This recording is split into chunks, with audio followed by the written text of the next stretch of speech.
Yo empecé el 1 de mayo del 2016 en Grupo Sura como CFO y empecé en esta nueva posición el 1 de mayo de la día del trabajo.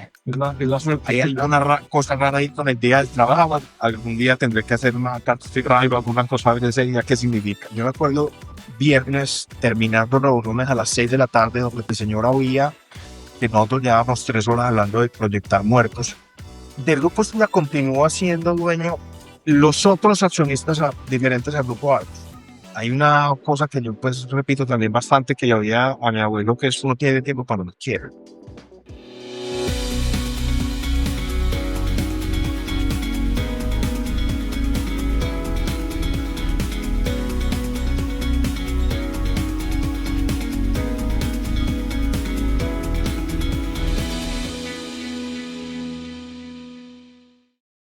Ricardo Jaramillo Mejía, presidente del Grupo Sura. Me imagino que ese par de apellidos son de la costa, ¿verdad? Jaime, buenos días. Excelente estar acá. Muy buena esta conversación. Dos familias muy paisas. Yo nací en Bogotá. ¿Usted es bogotano? Yo nací en ¿La Bogotá. gente lo sabe? Algunos lo saben. En el colegio el colegio ya en Medellín fue parte del bullying normal de los primeros años. Mi padre en santo trabajaba en Bogotá, nací en Bogotá y viví hasta los 5 años en Bogotá. Ahora eso explica todo. Y ya a los 5 años, por un tema de la descentralización de ISA en su momento, Su papá trabaja en mi papá trabajaba en ISA. Hay una historia ahí interesante. Ahora hablamos de eso. Ahora hablamos de eso. En todo caso, vine acá a los 5 años y ya empecé el colegio. Okay. Pero familia me parece. Paisa por adopción. Sí. Oiga, usted es el presidente del Grupo Sura. El Grupo Sura es uno de los grupos más grandes del país, económicos, en distintos sectores. Ayúdenos a entender la inversión del Grupo Sura.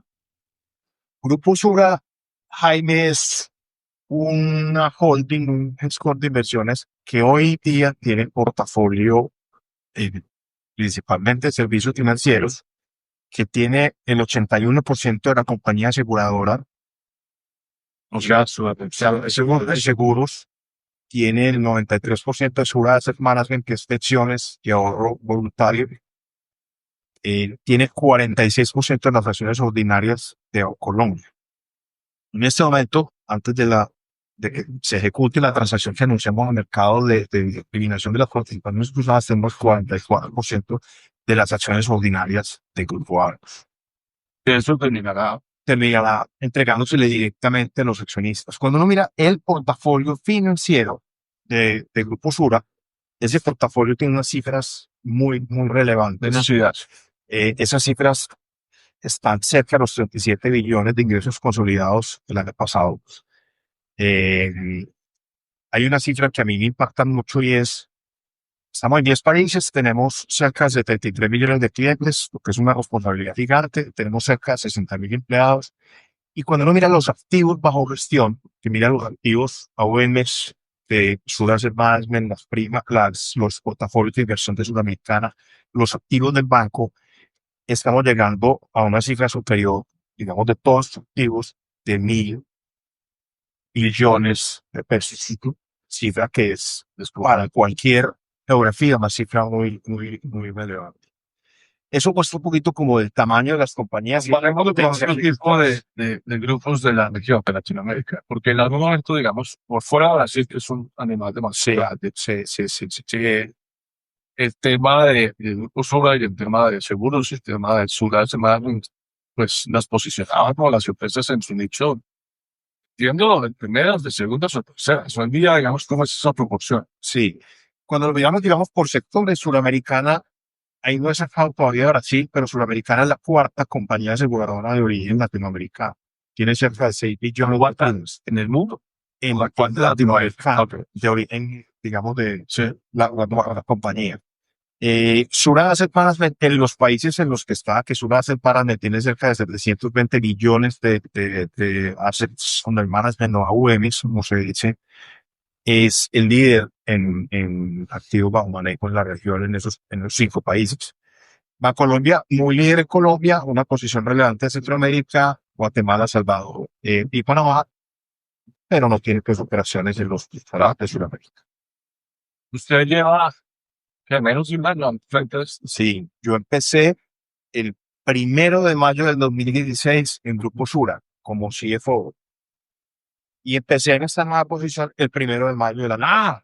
O sea, fíjate, Día del trabajo. es la suerte. Hay alguna cosa rara ahí con el día del trabajo. Algún día tendré que hacer una carta o alguna cosa de ese día. ¿Qué significa? ¿Cuántos empleados tienes no punto total? Cerca de 60.000. Eso es una cosa descomunal. Eh, ¿Usted por qué cree que llegó ahí? Yo creo, Jaime, que siempre he pensado que esos tipos de preguntas, digamos, de cómo la gente evoluciona o avanza en su carrera profesional, es una combinación de cosas. Hay cosas, digamos, de la persona, pero mucho es cómo las cualidades o las características de la persona encajan con un momento y una situación específica en el tiempo y en el lugar que es. Me explico. Inclusive yo lo miro en el proceso que yo tuve pues, en estas compañías antioqueñas digamos, en la evolución. Hay momentos en los que por X o Y cosa, yo fui promovido. No quiere decir que yo tenga más capacidades que algunos de mis compañeros, sino que en ese momento, por alguna razón, era una persona que debía estar ahí. En los últimos años, y desde Pero que hay una frase que es muy interesante que dice, entre más trabajo, más suerte tengo. Y tiene que pronto yo creo que hay un componente de suerte. Yo creo que hay un componente de suerte y no está mal decirlo así. No, no. En este caso particular, creo que la evolución que estas compañías han tenido en los últimos años, inclusive bueno, el rol anterior que yo tuve antes de llegar a Grupo Sura fue el rol en Bancolombia, en banca de inversión, donde fue una plataforma perfecta para yo contribuir y conocer esas compañías en su etapa, digamos, de transformación anterior a la que tenemos hoy.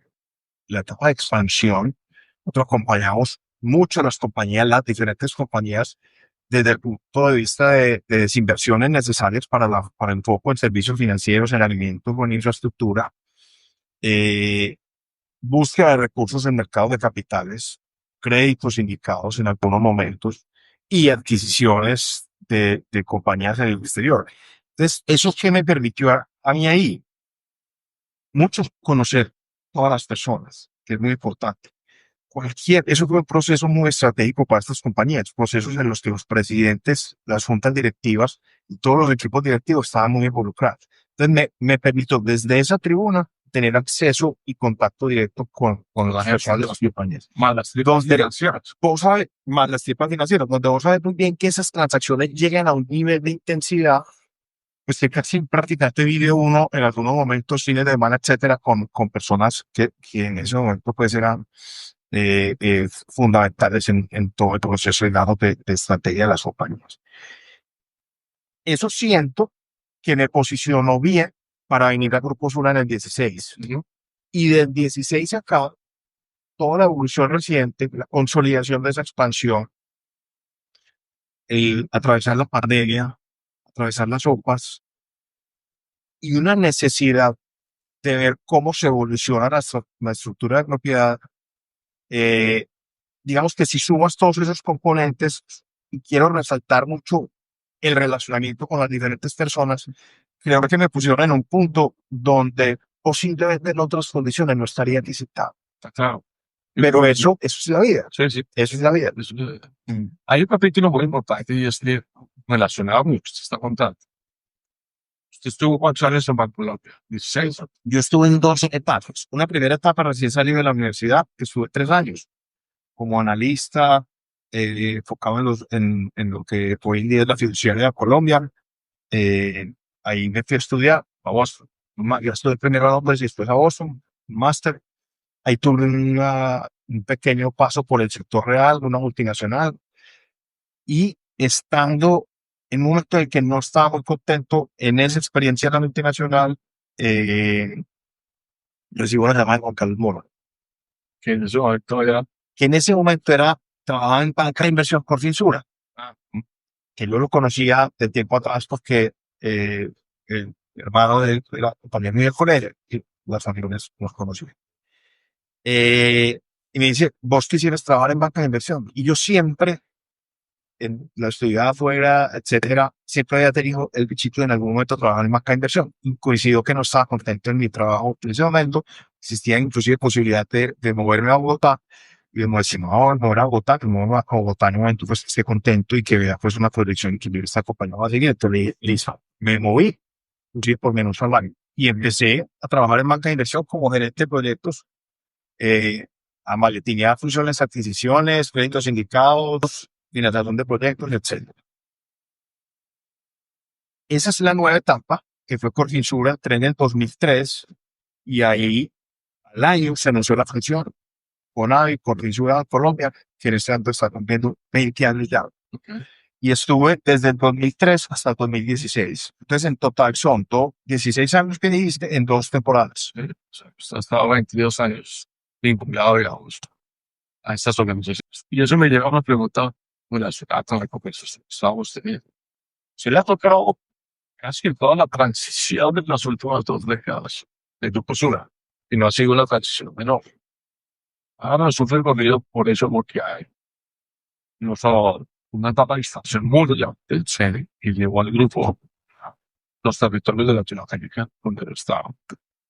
Después, hay obviamente pues, la etapa de la pandemia que significó todo lo que significó para las organizaciones, en este caso que uno de combate. Después viene la época de las sopas, el tema de los bienes y adquiriendo la empresa. Y la última etapa que es el desarrollo total al final que está teniendo lugar con Grupo Agros. Sí. ¿Cómo visualiza usted todo eso? ¿Y qué posición? ¿Dónde está parado Grupo Sura hoy? Sí, Jaime, ese es un punto pues central. Yo tengo que empezar por decir, esta compañía, diciembre 12 del año pasado cumplió 80 años. ¿Por qué digo eso? Porque siempre que nos vamos a referir a toda una historia tan larga y tan potente, creo que es muy conveniente darle las gracias a muchas personas que construyeron lo que hoy en día nosotros tenemos en esas cifras tan grandilocuentes que mencionaba ahorita. Esta compañía en los 80 y en los 90 tuvo una función muy importante en este país, mucho más concentrada en este país, muchas industrias, que era más una compañía conglomerado que no solo estaba en servicios financieros, ni en alimentos ni en infraestructura, sino también en retail, en acero, en textiles, en tabaco, en hoteles, en muchas cosas. Que a partir de los 90 y entrando a principios de los 2000 se tomó la decisión de enfocarla en servicios financieros. Y ahí nace esa primera organización de este cruce de compañías pequeñas que viene en los 80, que ya ampliamente se ha discutido en diferentes escenarios, y empieza un proceso de focalización. Y ahí, si uno mira, es un punto fundamental porque empieza la expansión internacional, no solo del Grupo Sur, sino de las otras compañías. En este caso, Grupo Agros y Grupo Entonces, miremoslo desde el punto de vista de Grupo Sura. Y uno dice, y hay una capacidad, digamos, de talento más. Yo digo que aquí el gran diferenciador son dos, en forma de ser empresa, que esa visión de largo plazo, basada en unos principios, basada en un centro de las personas, nos ha permitido, sumado a ese talento humano y a ese conocimiento, decir que hay unas capacidades para replicar en la región y hay unas capacidades que nos permiten desarrollar un plan de negocio que ha sido exitoso acá, llevar a extrapolarlo a otros países. Me puedo hablar del reto que ha sido llegar a esos otros países. Pero entonces, en principios de los 2000, se decide esa etapa de expansión. Esa etapa de expansión, y esto conecto con mi carrera en banca de inversión, significa desinvertir en algunas industrias y significa iniciar un proceso de búsqueda de cuáles son los negocios en los que nos debemos expandir, cuáles son las oportunidades, entendiendo los países, los entornos, las situaciones políticas, etcétera. Ahí se dan varias inversiones de Colombia, de Sudamericana y la adquisición de Sura Asset Management, que si uno mira en esa expansión desde el punto de vista de las compañías financieras, es cercana a 8 billones de dólares. Es una expansión muy significativa que le dio a las 3 compañías ese posicionamiento regional que ahorita mencionaba. la verdad, cuantitativa y cualitativa es una transformación radical. Totalmente. Por llamarlo de manera burda, de una empresa típicamente paisa colombiana. Hoy día, después de ese proceso de expansión, es una multinacional muy relevante. Y eso es una cosa que tenemos que entender, que muchas veces, digamos, el público en general no tiene por qué entenderlo acá en Colombia, pero voy a poner ejemplos, llegar a Chile o llegar a México o llegar a Brasil o llegar a Argentina y decir, eh, mi dueño anterior era una compañía inglesa de 150 años, hoy es una compañía de Medellín, Colombia, en ese momento de 75 años. Dame ¿cuál es la historia que yo le voy a decir a mis clientes para generar la confianza que requieren los servicios financieros?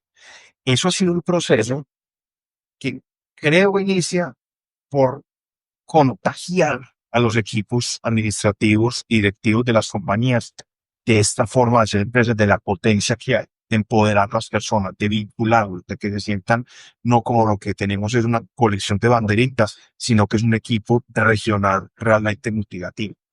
Eso ha sido un proceso. Alguien puede decir que nos ha tomado más tiempo del que es, pero la importancia es que hoy está totalmente consolidado con un crecimiento orgánico totalmente potente. Es curioso porque yo llego de Bancolombia, de estar trabajando en fusiones de adquisiciones y me toca es, me creció. Enfóquese en lo que nos dijo que tenía que comprar para ayudar a consolidar orgánicamente esas operaciones, lo cual ha sido en lo personal una experiencia muy importante. Decías que en ese proceso de expansión, de consolidación que estoy mencionando, llega un momento en el que somos conscientes que es necesario pensar en la evolución de una estructura de capital hacia lo que, digamos, los mercados internacionales piden de mayor foco. Ahí se inician unos primeros análisis. Denme una idea temporal de ese inicio de la conversación, si se acuerda. Esa conversación es cercana cuando yo llegué a Grupo Sura. En el 2016. Sí. No es una decisión sencilla, requería mucho análisis. Llega el 2020 y el 2020 llega la pandemia y nos enfocamos en un momento, a veces a uno se le olvida, pero nos enfocamos en un modo supervivencia. Nosotros en ese momento tuvimos un cambio de presidente, salió, ¿te acuerdas, David? Entró Gonzalo, pues, la primera asamblea de Gonzalo prácticamente pues éramos contrarios de la NASA y quemando la ropa pues cuando llegamos a la casa, que fue en marzo de 2020. Iniciamos eso, exactamente cómo iba a ser esto pues a futuro y qué iba a significar. Hicimos unos ejercicios de pruebas de estrés, donde las pruebas de estrés proyectábamos con la capacidad de salud que tiene Suramericano, con economistas externos y con los equipos, digamos, de investigaciones económicas y de financieros de las compañías, proyectábamos dependiendo de lo que pudiera pasar con las muertes, lo que podría pasar. La muerte si el desempleo, lo que podría pasar con las compañías. Fue un momento muy complejo porque yo me acuerdo viernes terminando reuniones a las 6 de la tarde donde el señor había que nosotros llevábamos 3 horas hablando de proyectar muertos. En ese momento, pues, la cifra de muertos era muy bajita, pero en las curvas epidemiológicas de Sudamericana eran unas cosas que no les cabían aún mucho en la cabeza y que tenían una relación muy inmediata con los números de las compañías, que eran unas pérdidas que ni las menciono con ustedes, que afortunadamente no fue así. Bancolombia se afectó bastante, Sudamericana tuvo cerca de 800 millones de dólares, 3 billones de dólares de siniestralidad asociada a la pandemia, afortunadamente en distintos años, pero fue un momento muy crítico. Eso claramente tuvo un impacto en las acciones, en el valor de las acciones, que ya venían deprimidas por diferentes aspectos. La estructura de cada capital y En general, la poca profundidad, y más una cosa que siempre es importante recordar es uno tiene que ver quién es el comprador marginal que tiene un mercado. Los fondos de pensiones construyeron una posición y llegaron a unos límites y empezaron a ver el mundo, a invertir en otros países.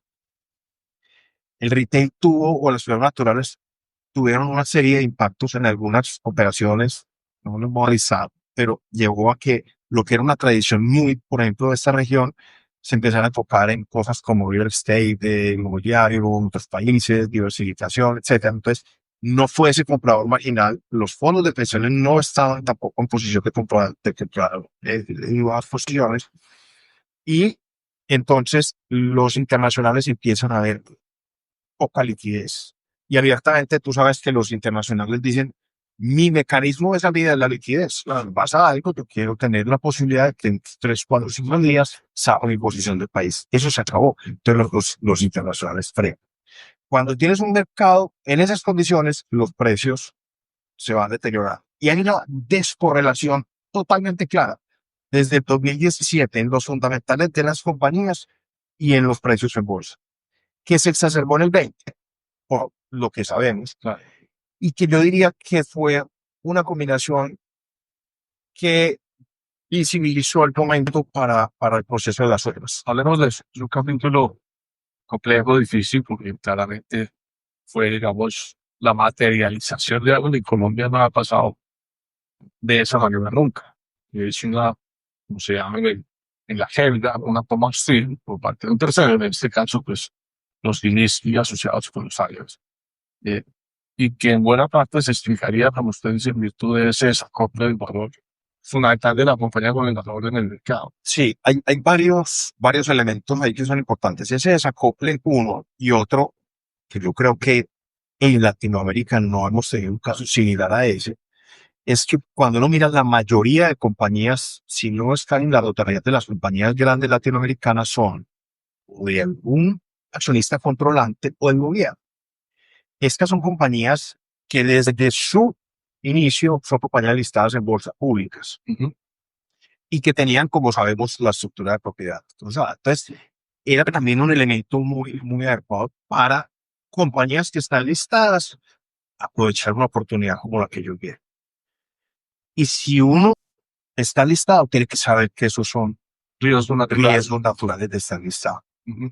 Eh, ese proceso, como lo dices, fue un proceso que no es normal en esta región. Fue un proceso que tuvo dolores personales y momentos difíciles para las compañías en general.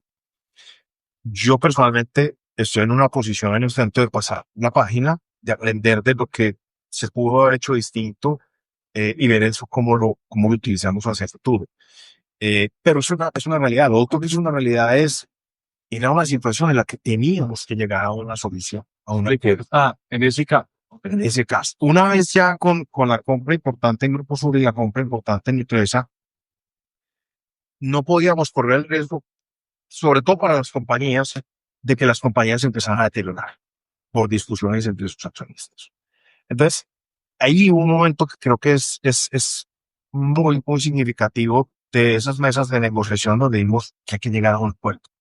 Y ahí es el famoso Acuerdo de Madrid, donde nos sentamos después de muchas conversaciones, de muchos escenarios, de muchas alternativas, y se llega al acuerdo que se llegó, que se ejecutó el año pasado y que un poco está siendo el inicio de esta nueva etapa que estamos empezando a ver la evolución de esa estructura de propiedad. a hoy hay una transición clara de bloque total que está en curso. Pues, Alpina es público, que es lo que está haciendo Arcos y Sudamérica. Cada quien quedándose con lo que es no suyo, usando pues obviamente las participaciones, el neto, como decimos. ¿Usted cree que el proceso de Nutresa, de los Vinicius, aceleró este paso en el cual hoy día se ha pagado una postura? Sí, y básicamente por lo siguiente, al salir Nutresa y al Grupo Sura que, ¿cómo fue el acuerdo al final del día para el Grupo Sura? Grupo Sura cambió un activo que se llama 35% de Nutresa, más una caja de recibida para las sopas, lo cambió por el 32% de acciones en un intercambio. Al recibir ese 32%, todos los accionistas se acrecentan y quedamos con una estructura en la que el Grupo Argos quedó con un porcentaje superior al 50%. Es una realidad. Y un porcentaje de esa propiedad del Grupo Argos quedó con un permiso de la superintendencia temporal en un patrimonio autónomo. Entonces, es totalmente claro que eso tenía que tener una evolución. La pregunta es cómo hacer esa evolución.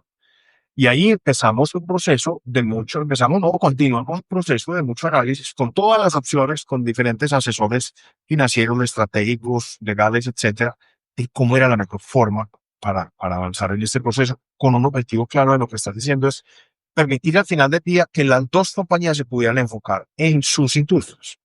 grupos en infraestructura y grupos sobre servicios financieros. Ese es el objetivo al que quieren llegar cuando se materialice todo el proceso en el que está. Así es, Ángel. Una pregunta.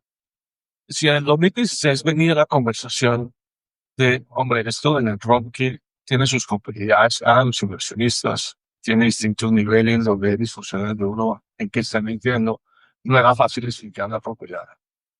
Y pasa todo lo que pasó, no solamente el crecimiento geográfico, sino, digamos, el proceso con los ministros que llevó pues, a un desarrollo parcial y llegaron al desarrollo ahora. Y usted entra hace un año a liderar esto, uno no puede decir que usted llega en un momento en que encuentra la situación de la mejor estructura accionaria que puede tener la compañía para profundizar su capacidad de su negocio. O sea, la pregunta es, toda esa transición le permite llegar hasta en un momento donde hacia adelante pareciera que está despegado mucho la ruta estratégica. Eso es un poco como lo que yo te mencionaba ahorita de que la vida tiene momentos y situaciones en las que por alguna y lugares en las que por alguna razón le toca a uno ciertas cosas. Y por eso también es que yo agradezco la cantidad de personas que hay detrás. Y lo último que yo quisiera decir es que pues aquí yo estoy llegando al primer año y entonces esto pues de aquí hacia adelante tiene un horizonte distinto. Y el mérito mío, soy. No, nunca. Y yo simplemente, inclusive yo se lo comento a muchas personas cercanas. Si a mí en mis años de Bancolombia y en mis años, inclusive familiares, antes de estar trabajando en estas compañías, me hubieran dicho, pero vas a estar en el proceso de desfluce de estas compañías y vas a tener un rol relevante ahí. Simplemente no hubiera entusiasmado. Que nosotros crecimos en esta ciudad, Jaime, con una visión donde esta era la forma de hacer. Eso era la forma de hacer algo de eso. Ese era el modelo, esa era la potencia que esto tenía. Se observó poniendo a todos los países y a la fuerza que estas compañías han cogido. Ahí hay un reto fundamental y gigante. ¿Cómo mantenemos lo bueno de lo que han hecho estas compañías en una grandes, en una visión de un gobierno corporativo potente, unas normas de sostenibilidad, de cómo compañías que pueden verse muy, en el pasado podían verse muy locales, ya realmente multilatinas o inclusive mundiales, cómo mantenemos eso en una evolución desde el punto de vista de la estructura de propiedad? Entonces yo creo que es una cadena de cosas, de ir sumando, hasta llegar a un momento en el que, bueno, hay que tomar la decisión. Venga, cómo lo hacemos? Y ahí ha sido también sumar una cantidad de personas en ideas, en visiones, en pros, en contras, que yo siento que estamos llegando a una estructura que es, dentro de toda la complejidad, una estructura relativamente simple. Y básicamente, si uno tuviera en un ascensor explicarle a alguien que es, vea, en este momento las dos compañías tienen una propiedad cruzada, un pedacito del portafolio de recursos de infraestructura. Esa parte que usted tiene de manera indirecta, al accionista le diría esto, de manera indirecta usted tiene una participación en infraestructura, yo se la voy a entregar de manera directa. Y entonces los accionistas que están arriba, en el caso del grupo son 25.000, los 20 y pico mil en el caso del grupo Argos, van a pasar a tener de manera directa las participaciones en las dos compañías. Ahí hay muchos méritos, no hay preferencia de riqueza, no hay términos de intercambio asociados a la valuación, solo de las acciones como tal, que yo estoy siguiendo Grupo Argos y Grupo Argos lo absorbe, son manzanas con manzanas. Entonces tiene muchas ventajas, es eficiente desde el punto de vista financiero, de tiempos, y se le puede presentar a todos los accionistas con una, digamos, un mensaje de equidad que tiene todas las pruebas que se le quieran. Cuando cierto ese proceso y se materialice ya la última etapa jurídica, legal, procesal, y tal, ¿quién termina siendo dueño del Grupo Sura? Del Grupo Sura continúa siendo dueño los otros accionistas diferentes al Grupo Argos. Es decir, nosotros tenemos hoy 25.000 accionistas y uno de ellos muy relevante del Grupo Argos. Sí, pero el día que eso se acaba, Cuando cancela el Grupo Argos, que eso es en esos 25.000. eso es en finales de este año o algo así. Exactamente, ese es la esos 25.000 más los accionistas del Grupo Argos, a los cuales el Grupo Argos les va a entregar, perdón, nosotros les vamos a entregar la participación directa que tiene el Grupo Argos en acciones, nosotros vamos a quedar las dos compañías con una mezcla cercana a 40.000 accionistas. Y deme una descripción general de estos accionistas. Esos accionistas, hay de todo. Hay fondos internacionales, muy relevantes, los fondos de pensiones. ¿Cuántos fondos internacionales va a haber al Grupo Sura? Y la verdad, Grupo Sura mucho menos, Grupo Argo muchos más. de Sura. Eh, yo creo que nosotros podemos estar cercano a unos 50 fondos internacionales. ¿Ok? Los En fondos de pensión. los fondos de pensiones, lo que llamamos algunos inversionistas institucionales colombianos, retail, algunos grupos familiares también que han estado con esta compañía desde su fundación. Es una mezcla, una de las cosas que uno necesita para tener mayor flotante es diferentes tipos de accionistas. Y en este momento, de aquí hacia adelante, de los retos grandes que nosotros tenemos es enamorar más accionistas, más tipos distintos de accionistas. Contarles esto, porque cuando pasamos ya a tener mucho mayor flotante, la limitante de liquidez que decíamos ahorita se cierra y empezamos a ver la posibilidad de que haya mejor formación de precios. Desde el punto de vista estratégico, ¿qué sigue para el Grupo Sura? Desde el punto de vista de su estructura de propiedad Al negocio. en una evolución que, como decías ahorita, debe terminar este año, más tarde al principio del año entrante, y que en este momento llevaremos a las asambleas y después de que ojalá los accionistas la aprueben en las asambleas, se iniciará todo el proceso regulatorio.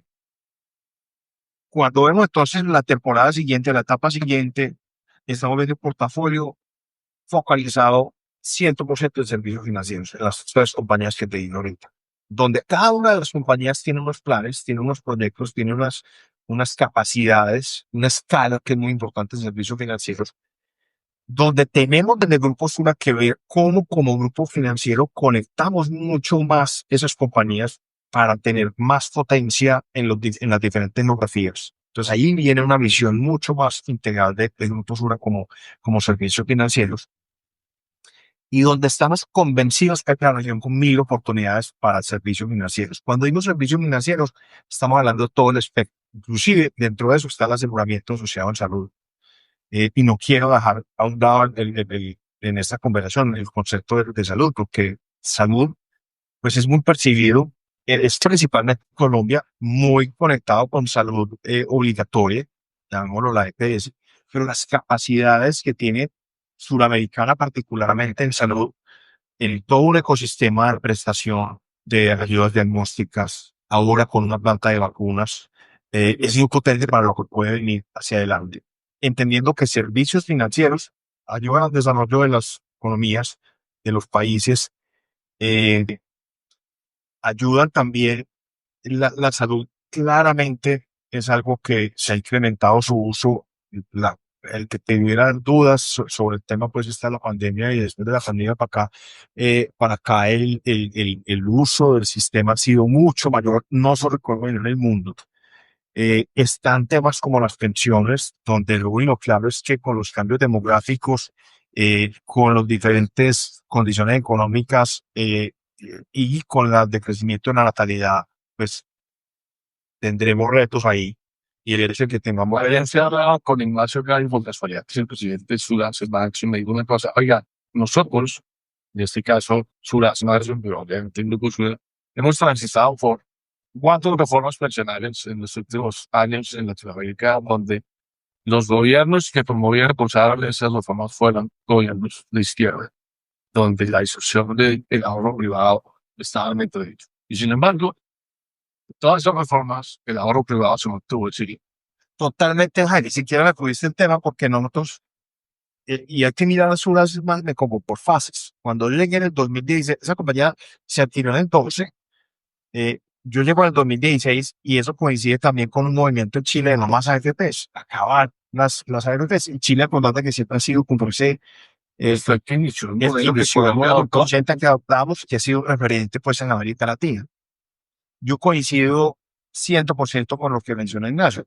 Hemos siempre tenido esa discusión, si se acaban o no se acaban el ahorro privado. Y lo que realmente pasó, y por eso nosotros vemos con optimismo la próxima década de Sura Asset Management, es que en una década Pasaron 4 reformas, lo que estás diciendo, y ese Sí, hermano, Perú, Colombia. y Colombia, que son los países de lo que llamamos Alianza Pacífico, donde está la potencia de Surasia más, también está Uruguay, que es más pequeño, obviamente, pero ahí en esos países está un porcentaje muy relevante de la población de este lado, excluyendo Brasil, eh, y que esas reformas validaron el sistema privado como un complemento al sistema necesario de pensiones. Eso es fundamental, porque detrás también está la conexión con el mercado de capitales, con un dinamizador de la economía. eh, y nosotros vemos, pasamos de una discusión donde era si iban a existir o no existir, a simplemente cómo evolucionarán.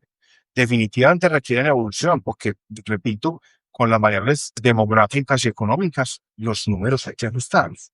Pero eso es parte del negocio. Entonces, hay mucho, para conectar un poquito con la pregunta inicial, vemos muchas oportunidades en las diferentes verticales dentro de servicios financieros, aseguramiento. En el tema de aseguramiento, ¿cuál es la materia prima de un asegurador? Los riesgos, la incertidumbre. Lo único seguro en este momento es la incertidumbre. Están apareciendo más riesgos. Las aseguradoras nacieron con riesgo de marítimo por los fenicios, toda la cosa, o el riesgo de incendio. Eso ya no representa tanto su realidad. Y hay una cantidad de riesgos que van evolucionando y que seguirán evolucionando. Una penetración muy baja. Ese es el otro punto. Nosotros permanentemente decimos, cuando comparamos a estas compañías en esta región contra países desarrollados, póngase la donde nosotros estamos por ahí al 30% de la penetración que podríamos tener de servicios financieros. ¿Cuál es nuestra tarea gigante? Porque tenemos los canales, tenemos la escala, tenemos el conocimiento. Es todos los días tener que desarrollar productos más pertinentes, que la gente los pueda acceder a ellos, pueda, digamos, tenerlos más, la percepción de valor mucho más clara, para poder aumentar esa penetración. Hay un dato descomunal que es obvio y es pues, las fintechs y los neobancos y toda la manera como de alguna forma se está desintermediando la relación con los clientes. De alguna manera. Y eso es un proceso muy acelerado. Y cuando hay compañías tan grandes que vienen de una trayectoria histórica tan relevante, la posibilidad de anquilosamiento en la relación con el cliente es enorme. Y yo sospecho que ahora la inversión que han estado haciendo en tecnología, tanto en banco como sudamericana, como suave, es muy relevante, ¿verdad? Servicios financieros, incluso hay bancos que han decidido llamarlo así. Servicios financieros hoy en día son compañías de tecnología, porque manejar 73 millones de clientes. ¿Hace cuánto no vas a una sucursal bancaria? No, hace poquito, porque tuve que cambiar un cheque donde no tenía forros, pero sí, es verdad. O sea, eso se acabó. Y las expectativas de los clientes todo el día son aumentar la velocidad. Yo me acuerdo, Gonzalo Pérez mencionaba mucho, una cosa es cuando yo estaba pequeño y el banco funcionaba unas horitas específicas. Si usted fue la transacción que no hizo el viernes a las 3 de la tarde, ya no la hacía hasta el Y digo, si la plata en efectivo, pues, hoy en día, yo no sé si has visto la aplicación Nueva Bancolombia. sí, La aplicación Nueva Bancolombia es una velocidad que uno dice, inclusive mi señora dice, me da hasta susto porque a veces va más rápido de lo que yo alcanzo a mirar en la velocidad que quiero probar la transacción. Entonces, las expectativas de los clientes suben bastante. El nivel de exigencia, de disponibilidad de los clientes, de los reguladores, de todos. Entonces, se vuelven compañías donde los accesos son fundamentales y están conectados con la tecnología.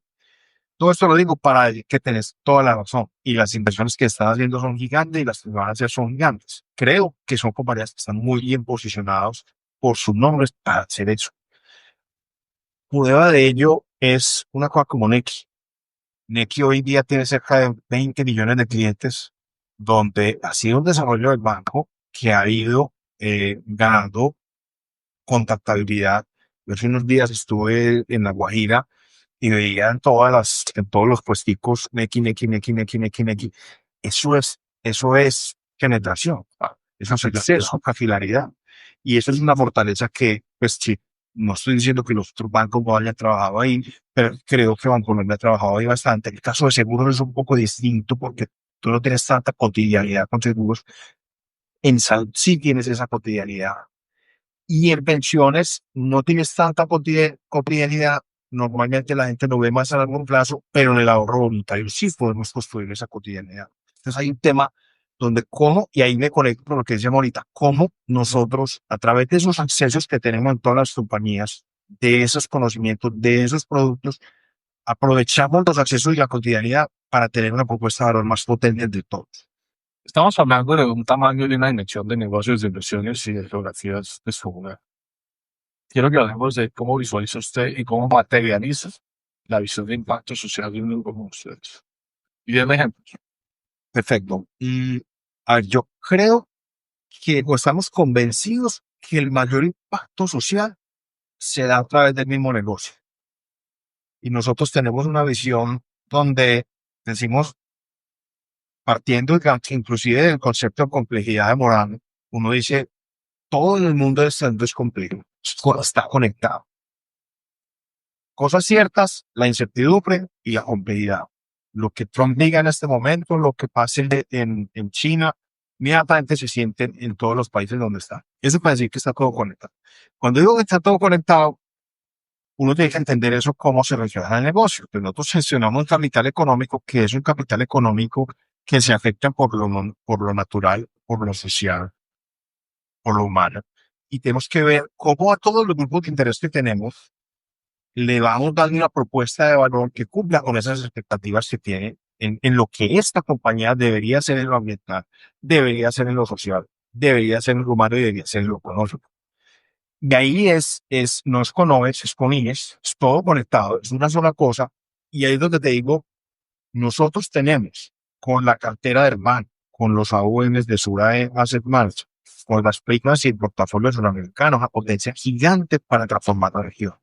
No solo para tener creación de valor económico, que es importante, pero ese señor que antes en La Guajira no tenía acceso a los servicios financieros, que hoy lo tiene, significa posibilidades de desarrollo para él, significa mayor equidad, serán brechas de inequidad tan fuertes en esta región. Entonces, yo creo que eso también está metido, Jaime, en el ADN de esta compañía, es una conciencia muy clara de la sociedad y los territorios y países en los que vivimos. Y eso hace parte de la pertinencia del tipo de productos que tenemos que tener ahí. Está claro esa perspectiva, digamos, de impacto natural del negocio. Pero a mí me da la atención cuando uno mira, pues, Grupo Sura está muy activo en muchos temas culturales y sociales del país. Y de hecho me llamó la atención, por ejemplo, que usted hace parte de la Junta Directiva del Consejo de la Filarmónica de la ciudad. Profundizar un poco más sobre eso, ¿ok? ¿Qué hace un tipo como usted ahí? ¿Y qué busca? Ahí tengo que separar a Ricardo Granillo Sí. de Sura. Sí, pero usted está allí Y allá de Sura. Yo estoy en la Filarmónica, yo creo que en todas las instituciones en las que yo estoy, espero que sea por Ricardo. Okay. Estoy en la Filarmónica, estoy en una institución que quiero mucho, que es Medellín Cultural, que es el Teatro Metropolitano. Estoy en la Escuela de Ingeniería de Antioquia, que es una universidad, el CUTSEM. Entonces, cultura, educación. Y hace parte público. A ver, lo primero es, yo estoy totalmente convencido de que si uno recibe, tiene que dar más a la sociedad. Y si hay capacidades que en esas instituciones crean que uno puede aportar, es feliz, porque además cruza con mis hobbies y mis intereses. Entonces, a la orquesta, por ejemplo, entré mucho antes de estar en el Grupo Sur. Okay. Y creo, pues, repito, que es más un tema personal que corporativo. Pero me devuelvo a lo que estás diciendo. El arte y la cultura ha sido parte del ADN de Sura desde su inicio. Jorge Molina, un presidente que tuvo Grupo Sura muy importante, decía, para entrar al Grupo Sura hay que atravesar el arte. Y es porque en el edificio central, la entrada es uno de los sitios de principales exposiciones en esta ciudad. Y eso lo tenemos en el ADN y es muy bonito cuando uno tiene ese tema también personal y puede venir y encontrarlo en compañía y hacer ese acopio que están diciendo. Entonces, ha sido parte de ese proceso de desarrollo. Esta compañía tiene un comité cultural, donde ese comité es digamos, el curador, el que rige la aproximación cultural de la compañía. Tenemos una colección muy importante en Colombia, una colección muy importante en México. Como buscamos todos los días ser más promotores de arte, porque estamos convencidos que, de nuevo, como decíamos ahorita, el arte nos ayuda a construir tejido social en la sociedad. Hay una definición muy básica que a mí me gusta mucho repetir, que es cultura es todo lo que enriquece lo cotidiano. Y todo el día, en la medida que nosotros le pongamos elementos culturales a la gente, enriquecemos esa cotidianidad, que a veces es difícil. Mucho. ¿Cómo define su estilo de liderazgo? Mi estilo de liderazgo. A ver, lo primero es que yo creo que el liderazgo ha evolucionado. Y antes era inclusive en las relaciones familiares, yo siento que antes eran distintas. Antes había un tema mucho más jerarquizado y más distancia.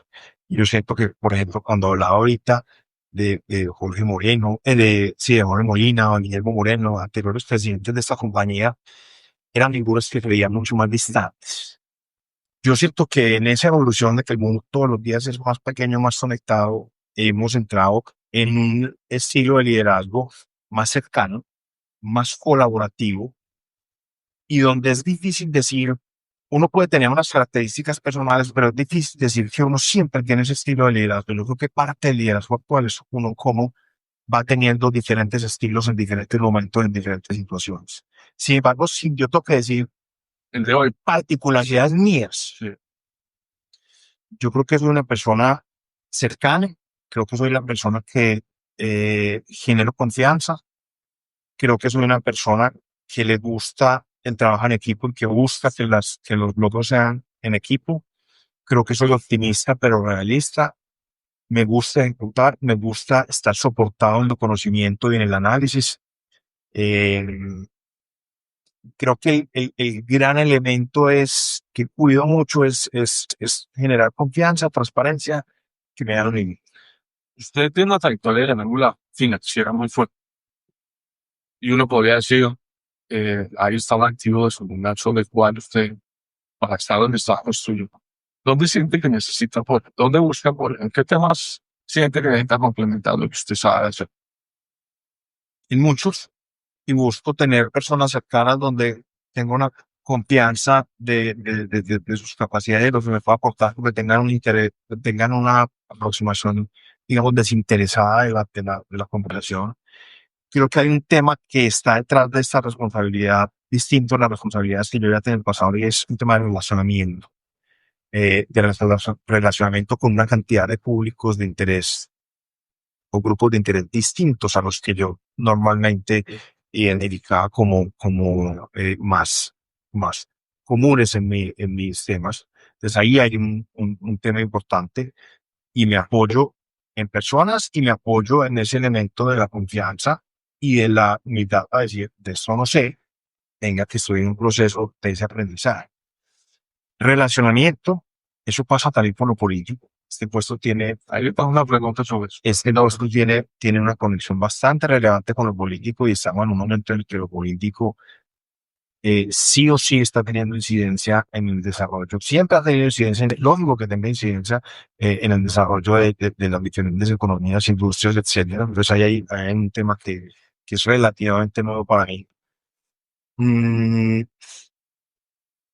Y obviamente cuando uno mira una cantidad de detalles dentro de las compañías, tecnología, ahorita lo decías, es inteligencia artificial, eso es un universo, y uno sentirse interlocutor adecuado en conversaciones tan técnicas es todo un reto. Entonces ahí es como permanentemente tener el radar prendido y saber uno en dónde tiene que fortalecer, dónde tiene que tener un apoyo y con el equipo, repito, teniendo un liderazgo colaborativo donde vamos sumando todas las visiones, porque además en temas como la inteligencia artificial que hoy en día pues, no sabemos. ¿Qué hago? Leo mucho. Sí. Leo mucho y curiosamente no leo mucho de temas laborales, porque ahí encuentro una cantidad de visiones de una integralidad distinta a lo que el tema laboral Típicamente. técnico, tema te puede enfocar. ¿Cuál es su visión de cómo es el activismo o la participación del empresario, ¿no? Y en este caso de usted, en el contexto social y político?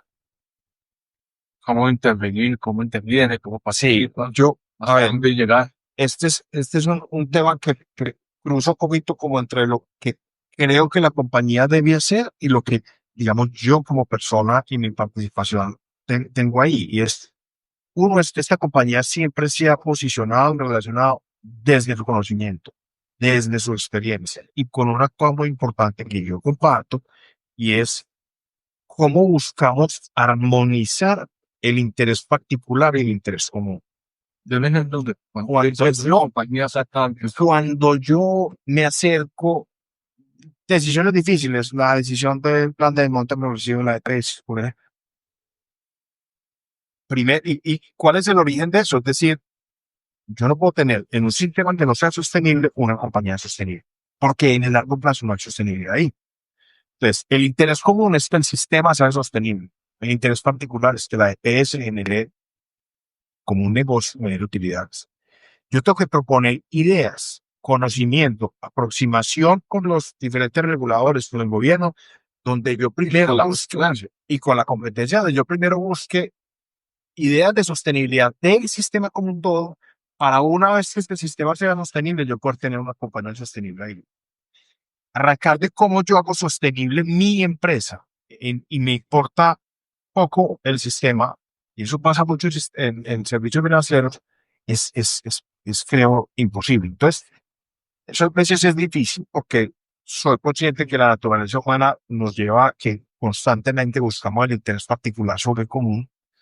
Pues yo en lo personal, y ahí conecto con lo personal, yo creo que uno de los grandes problemas que como humanidad tenemos es que nos preocupa más primero lo particular que lo común. ¿Cómo buscamos armonizar eso? Ese es el reto. Y eso en el día a día se ve. usted siente que los empresarios en Colombia han sido tenidos como muy individualistas, o sí. Y lo vemos sobre todo en los años recientes, donde se ha sentido como una discusión más explícita, es decir, los empresarios deben ser más activos en intervenir en políticas públicas, discusiones públicas.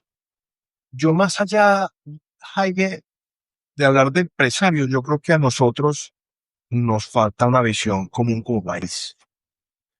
Si cualquiera de nosotros, y tú pues que fuiste canciller, eh, perfecto, puedes tener algo de mejor lectura de eso que yo voy a decir, es si a nosotros nos ponen a ir a un evento internacional y decir, ¿dónde está la gran fortaleza de Colombia o atraer inversionistas acá o a ver cómo presentamos este país como una oportunidad bonita de crecimiento?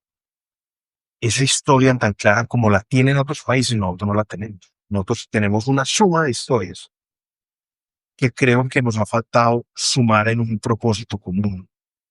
Puede sonar romántico, soy consciente de eso, pero creo que es necesario. ¿Dónde están las ventajas competitivas de este país? ¿Cómo las potenciamos?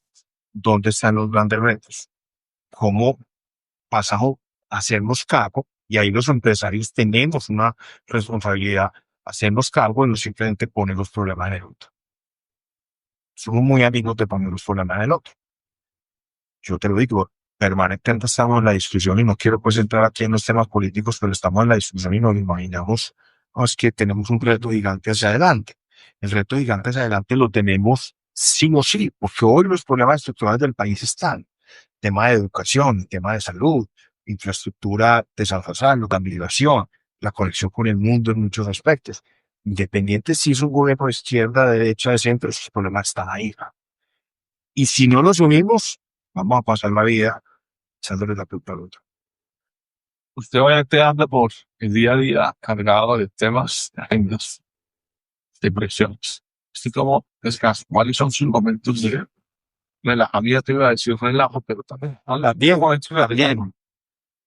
Yo parto como de dos premisas. Una premisa fundamental es el balance. y cómo lo logra. Y ese balance para mí es prácticamente religioso. Yo tendría temas para trabajar 7 por 24, claramente.